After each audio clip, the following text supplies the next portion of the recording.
Let's continue with our election coverage leading up to the local government elections on the 1st of November.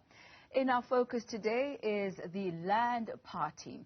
Now, this party grew out of land access and housing protests in the Western Cape. Let's unpack the Land Party's manifesto now with its leader, Mr. Gcobani Ndzongana. Very good afternoon to you, Mr. Ndzongana. Talk to us about the Land Party, what you stand for, and what is contained in your manifesto.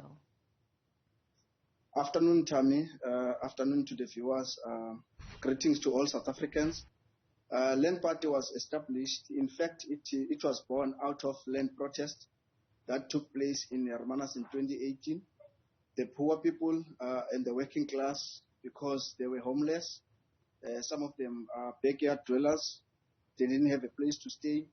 They decided to fight for two portions of land, particularly the most a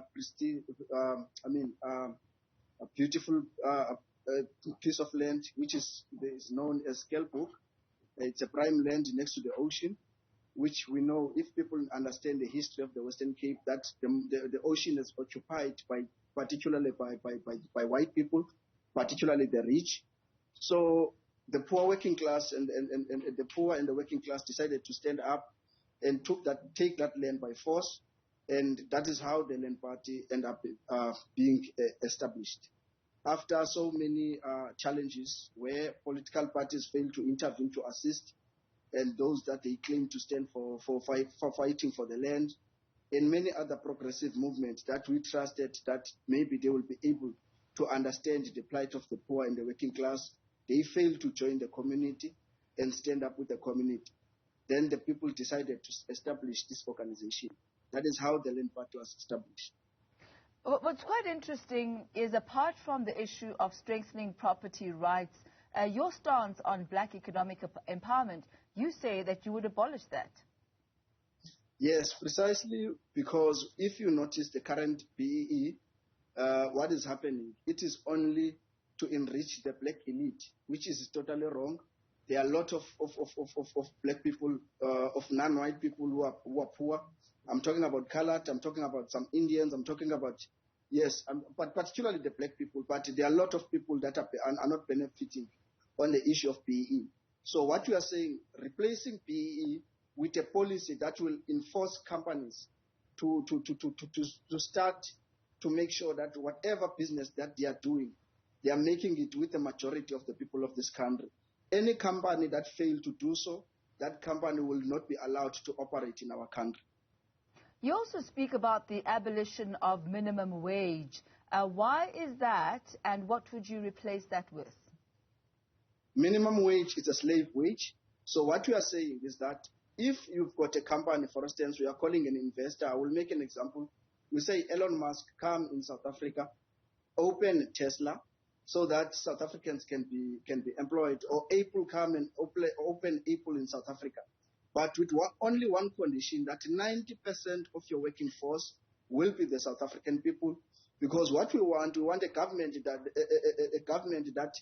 the companies will be able to transfer skills to the people of this country, so that even if Tesla or Apple decided to leave the country, or an investor decided to leave the country, they leave behind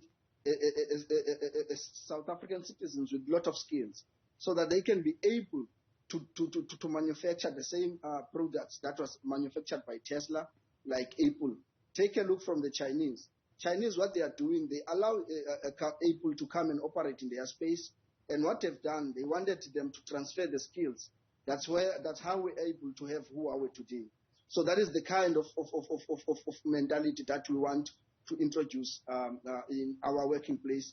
The other thing, to make sure that the employers are not being exploited, we were saying that, for instance, a minimum wage must be 12,500. A company that fails to do so, remember, if Elon Musk, I'm making an example, or Tesla or Apple came and opened a company in South Africa, we are saying on one condition, 90% it's local employment, working force.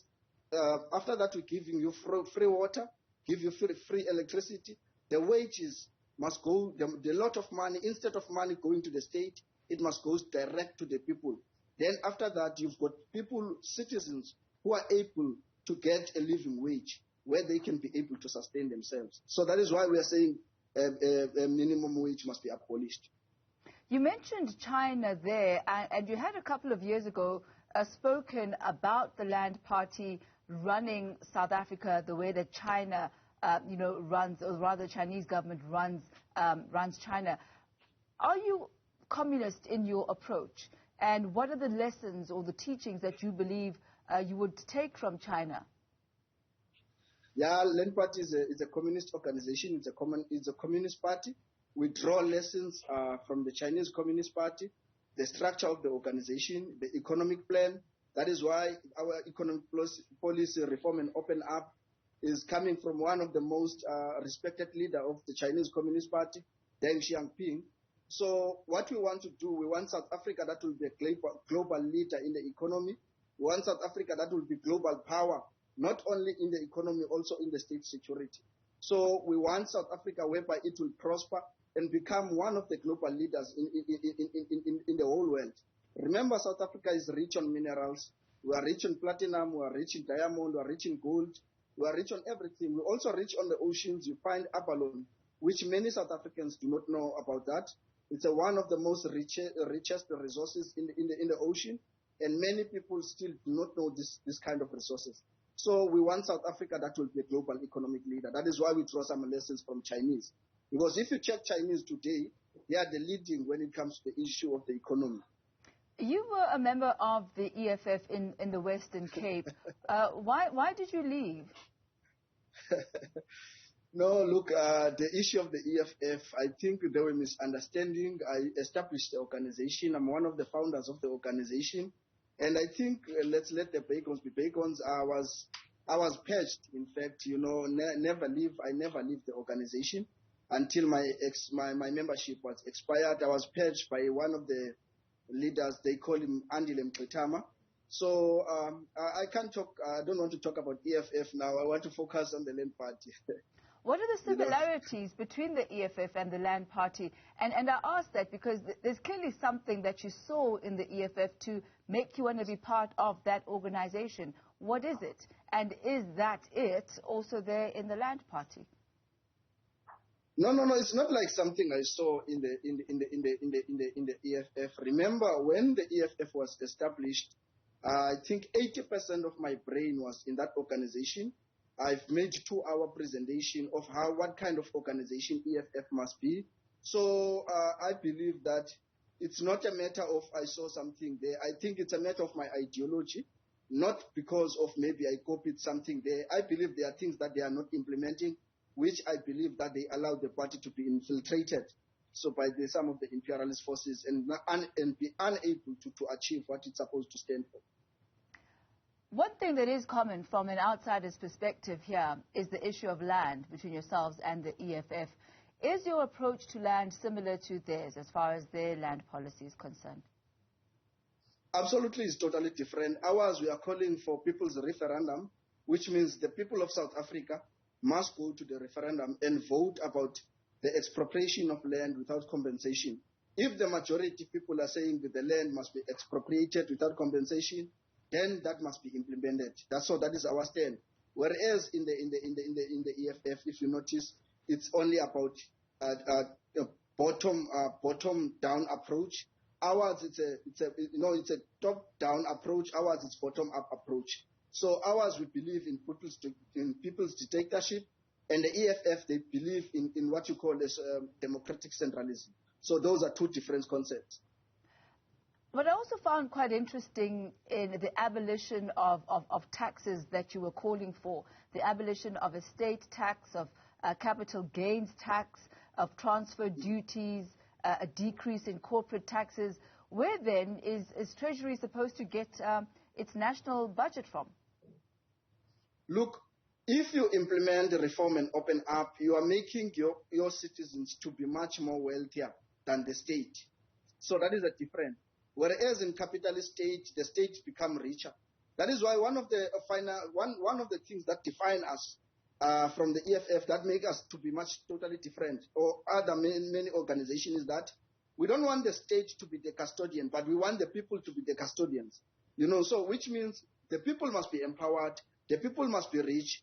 The state must remain poor, and the people must have a lot of money. If you look at China, for an example, China has got a lot of billionaires than any other country in the world. And the state is much more poor, but the people of China are much more richer. And what does that make? It makes China to be able to be able to be much stronger when it comes to the issue of economy, because you've got people who are independent, who are not depending from the state for the resources. So that is what kind of South Africa we envisage. We want South Africa where people are rich and the state is poor. How the people are rich, the people... As we wrap up this afternoon, how many wards are you going to be contesting in? We are going to contest, for instance, in the Cape Metro, 94 wards. We are going to contest in eBakulusi. We are going to contest all wards in eThekwini. We are also going to contest in Overberg, the whole Overberg. There are a lot of wards. I can't tell you how many wards, but there are a lot of... I'm sure that in the Western Cape we are contesting in Overberg, in the Cape Metro, in eThekwini, also in the Eastern Cape, in Raymond Mhlaba District Municipality, we are also contesting there. Mr. Gcobani Ndzongana, we'll have to leave it at that for this afternoon, but I thank you very much for joining us. He is leader of the Land Party.